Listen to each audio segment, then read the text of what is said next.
Welcome back. The time of the day has changed. I'm looking a little paler on account of the lighting setup and things that I've got here. It is now into the evening here in the UK, and we're coming to the end of our World Book Day. I'm not sure what we're calling it at this point, but certainly part of our World Book Day celebrations for this year. I hope that you've been enjoying it so far. We've still got the end note coming along later. We'll provide you with a whole host of links and things so you can continue tomorrow should you wish to do so. But we're coming to that point in the evening where we're finishing up, and I thought it would be only right to finish up with a little bit of Drau, Scion. Previous to this, over on Facebook Live, we've just finished a live chat or a Let's Talk about villains. And for those who have already read the book, or even have read Drau Blood, is there anyone more villainous than Mira? She is something, isn't she? So last time I did a live reading of Drau Scion was for its release, which wasn't actually that long ago. It's still a fairly recent book. But that was of chapter 1. Today I'm going to be reading for you the prologue. So you'll technically have both, for those who want to go and search it, and for those who are interested, again, a full Foley immersive experience, go get your headphones for it, is available on this YouTube channel, and there will be links for you to go and listen to that if you want to at the end. And we'll also be putting a little, you'll see right up here, there'll be a little header that a little card that allows you to go straight to that if you want to. If not, feel free, hang around here. I'll be pleased to have you. I always get a little bit kind of worried about reading things, and for those of you who wondered during the reading of Shade Reaver, at the time that it was being broadcast, I had my little boy home from school, and as little boys are wont to do, they tend to appear in videos at unexpected moments. So even when entertained by television. To maintain and conform with all of YouTube's various policies, and also for his own privacy, I decided to record that one in private and then attach that to the UNICEF showing. This one here, like I said, is relatively new. Drau Scion is what, a month, maybe 2 old. It came out in December. So this is Drau Scion. We did have a little bit of an oopsie, and there's no real way of sorting it. With the first few copies of this, however, I have been informed that the next couple of editions that will be fixed. It doesn't make any difference to the storyline. The storyline is still completely as you will hear it. There was just a couple of small issues that cropped up later on due to some publishing errors. But these things do happen. The greatest of the greatest authors have these happen all the time. It's simply a fact of life. But either way, this is what I'll be reading. Drau is my flagship series. This is book 2. So if you have not read book 1, or you are wanting for things to be a surprise because you're halfway through book 1, then feel free to skip this video. The end note is actually in a separate video, so you can just skip straight to the end note if you wish. But like I said, this is book 2, so please do be aware of that. No hard feelings. Feel free to come back to this. All of these videos will be staying on YouTube perpetually. As part of this, you'll be able to come back and re-watch the entire playlist if you so wish, at any time. But we're going to go on ahead and have a look at Drau, Scion. Oh, this one on the front here, I have to say, possibly one of my favourite covers. I do have others that are my favourite, but of the two, between Drau Blood and Drau Scion, this one has to be my favourite because it's got my boy, it's got Cerberus on the front cover. Anyway, plus if you have both, they do this wonderful thing. I'll see if I can get them to do it without things falling over. Give me a minute.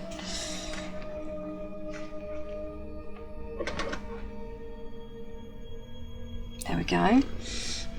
Yeah, so they do this wonderful thing where if you have book 1, which by the way has Cerberus on the front, who also looks glorious by the way, I do love my covers so much.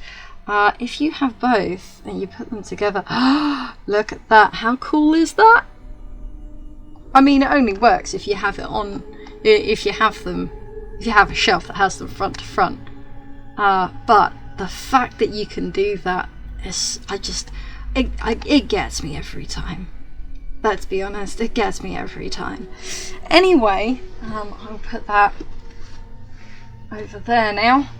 I'm going to go and look at this. As you can see, Drau Scion is a bit of a beast of a book. I mean, look at that.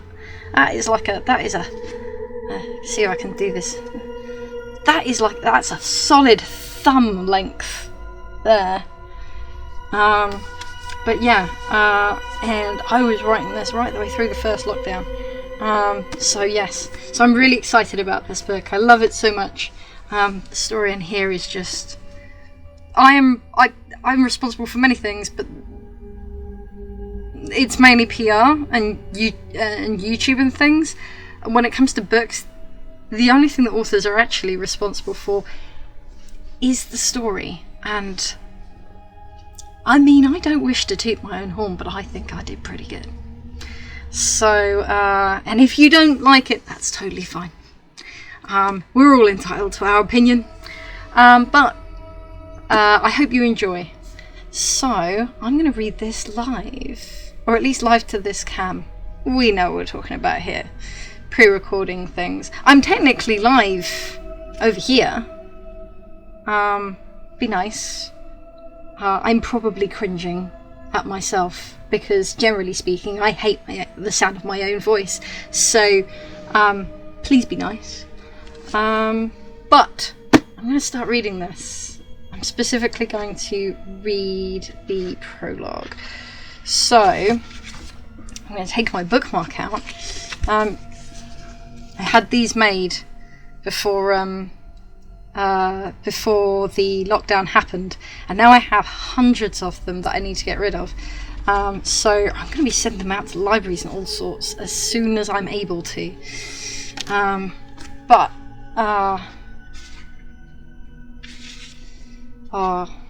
See, it says in the front, live without fear and love without mercy. And then it has this fantastic map in the front as well, so you can orientate yourself if you so wish. But prologue. Get up. No, I said get up. Dendrian Dalmara looked down at the sullen face of his son irritably, with his rapier flicked up to rest upon his shoulder. The boy was covered in tiny nicks and scratches, none of them deep, but enough to bleed. The child was a younger mirror of himself. The same shock white hair, the sharp line of his features, the crimson red eyes were practically a genetic trademark of the family at this point. "You're embarrassing me, Cerberus," Dendrian growled, his eyes glancing about to watch the other initiates sparring with each other. "Now pick up your sword, get on your feet, and attack me." Slowly, the boy stood, picking up the wooden blade and haphazardly swiped. Dendrian barely had to tap the wood for the weapon to fall from his hand with a heavy clunk, the child staring at it with a scowl. "You're not even trying. You're the master, it's not even a fair fight," Cerberus mumbled. "Do you think that your opponent will play fair?" he scolded. "Do you think that they will wait till you are ready?" A black-gloved hand rested on his shoulder. "Denny," Dendrian's face wrinkled at the nickname. "You have been sparring for hours. Perhaps the boy is simply tired?" Selwyn Carnite offered a helpful smile. "Give him some time to learn these lessons and come back with a fresh head. I'm sure that he'll improve." "He can't even parry a basic strike," Dendrian muttered, turning away from his son and sheathing the rapier at his side. "You're too harsh," Selwyn argued. "What he lacks in finesse, Cerberus makes up for with courage. How many of these do you think would take you on?" He looked about the flowing tide of young grey and black-clad individuals, letting the repetitive clack-clack of their training blades wash over him. He shook his head. "Perhaps I picked the wrong child." Selwyn snorted a laugh. "Cerberus will get there, my friend. The air whistled, parting as the wooden blade came down. Dendrian spun and ducked beneath the swing, too late to draw his own blade and parry. Cerberus didn't wait for his father to rally. He jabbed the whittled point up beneath the outstretched arm and turned aside from the fist that struck out to meet him. Dendrian shifted, a series of sweeps forcing him backwards. The boy grunted with exertion, sweat beading upon his forehead. Another swipe, and the oak collided with the thick leather of an arm guard, and his father twitched. Cerberus let out a single short laugh, and swung again, aiming a strike that would ordinarily carve into a bare head like a pumpkin. The training sword was stopped inches from impact, braced between two hands. He tried to yank it free, but it was held firm. Quicker than lightning, Dendrian let go, curled his fist, and let it fly, sinking into Cerberus's abdomen. Cerberus collapsed on the sand floor, gasping and winded. "I hit," he coughed. "I hit." "You let your emotions get in the way," Dendrian ignored him. "What form was that? Where was the technique?" Cerberus picked himself up. "Assassins don't play fair." His face cocked into a surly grin. "You dare quote my own rules back at me?" The shout echoed across the chamber's vaulted ceiling, and the initiates stopped. "Denny, he did score a hit," Selwyn placated quietly, but quickly took a step back as the murderous look across Dendrian's face. Excuse me.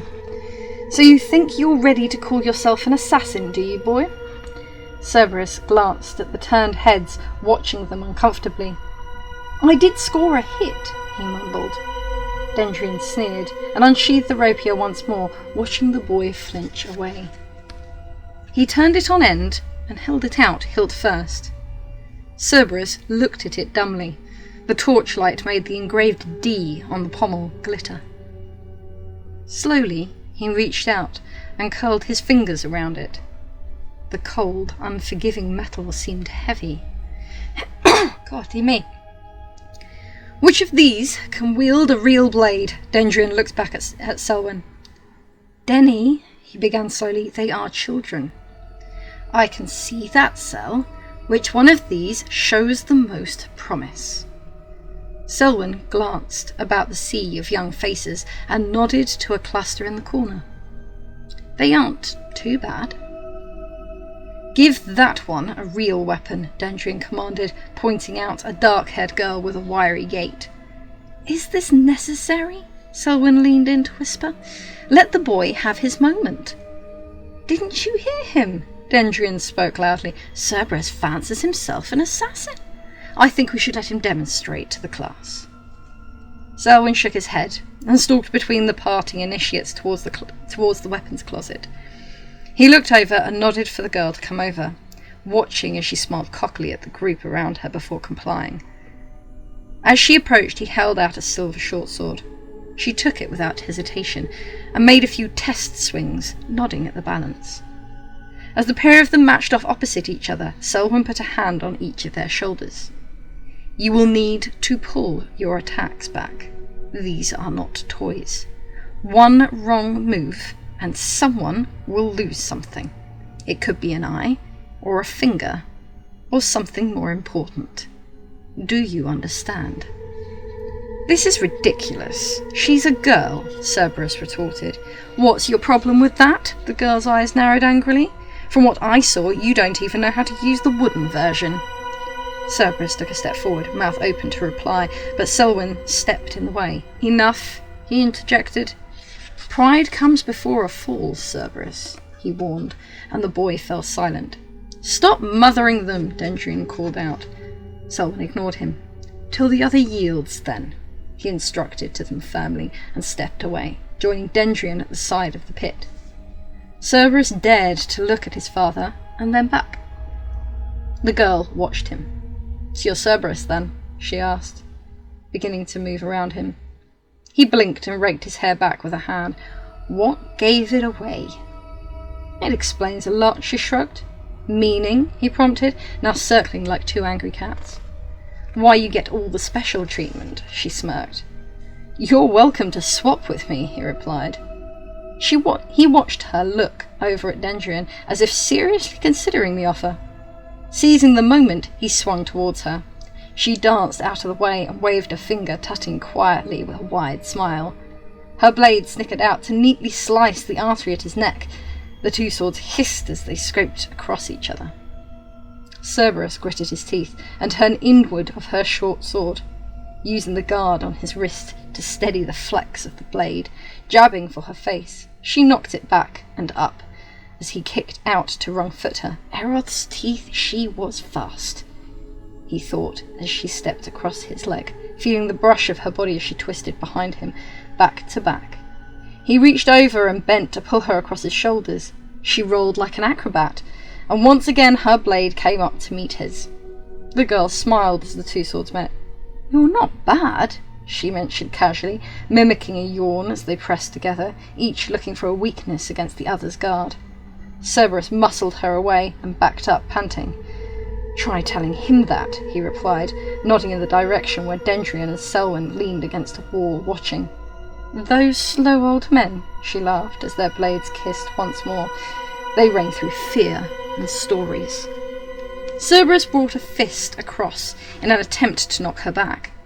My uncle would disagree. She leaned back, barely an inch from his fist's maximum reach, and grabbed it, forcing his arm behind his back. He gave a yell at the burst of pain across his shoulder. She leaned in. We could always take them together, she suggested, intimately whispering into his ear. Stop dancing and get on with it, Dendrian's voice called over the mutter of collective excitement. Finish him. Do you yield? She asked. Cerberus grunted and tried to shift. Dalmaras never yield, he hissed, and with supreme effort forced her back until she hit the wall with a crack, pressing her to let go. He pulled away and backed up, rolling his sore shoulder. Do they not? She panted, regaining her breath. Come on, Dendrian's voice called again. This is not a game. Her face creased in irritation. She darted towards Cerberus, rolling at the last minute to aim for a groin-piercing slice. He leapt aside, but she anticipated him, and her leg wrapped around his, forcing them together in a contest of wills. First blood, then? Cerberus realised his mistake seconds after he had already committed to the action. He twisted away from her, his arms forced up, leaving his torso free. He flicked the blade out to the other hand, muscles tightening at the expected pressure of a blade tip between the third and fourth rib, but it didn't come. She barely stepped past his strike, catching the back of her hand across the rapier's razored edge. The short sword tumbled from her grasp, and she stumbled onto the sand. "Enough!" Selwyn shouted quickly as Cerberus levelled the rapier at her chest, his boot planted on top of her other arm to prevent her from grabbing the sword back up. Selwyn plucked the blade from Cerberus's grip and handed it back to Dendrian. He looked up at his father expectantly, waiting for the torrent of critiques that had become standard form. Dendrian looked at his son with an appraising scowl for a few moments before his face softened. "Perhaps you have learnt enough to keep yourself alive at least," he said slowly. Cerberus raised an eyebrow in surprise.